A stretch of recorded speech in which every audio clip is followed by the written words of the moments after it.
కాంగ్రెస్ అంటేనే వ్యవసాయం, కరెంటు, ప్రాజెక్టులు అని డిప్యూటీ సీఎం బట్టి విక్రమార్క అన్నారు. మంత్రి పొంగులేటితో కలిసి ఖమ్మంలోని పాలేరు జలాశయం నుండి సాగర్ ఆయకట్టుకు నీటిని విడుదల చేశారు. గత ప్రభుత్వం రాష్ట్ర ప్రయోజనాలను పట్టించుకోలేదని ఆరోపించారు. ఏపీ ప్రభుత్వం ప్రాజెక్టులు నిర్మిస్తున్నా చర్యలు తీసుకోలేదని బట్టి విమర్శించారు.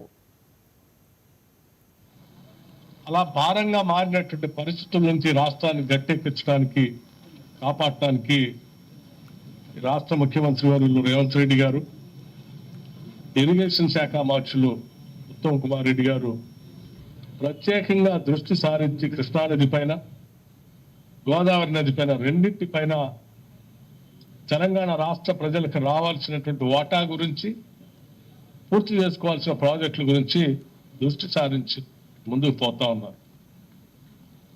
వారు చేసినటువంటి టీఆర్ఎస్ వారు చేసినటువంటి తప్పిదాలని బహుశా మీ అందరికి కూడా తెలుసు. ఆ రోజు శ్రీశైలం డ్యామ్ పైన ఉన్నటువంటి జోరాల శ్రీశైలంకు మధ్యలో రాయలసీమ లిఫ్ట్ ఇరిగేషన్ కట్టడం వల్ల ముఖ్యంగా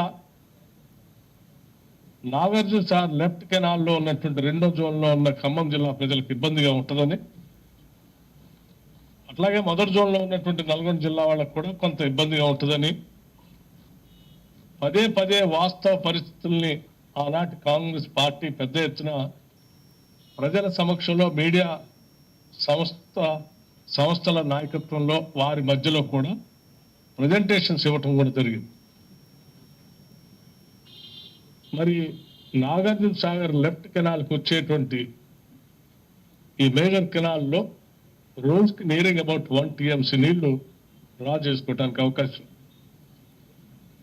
అటువంటిది శ్రీశైలం పైన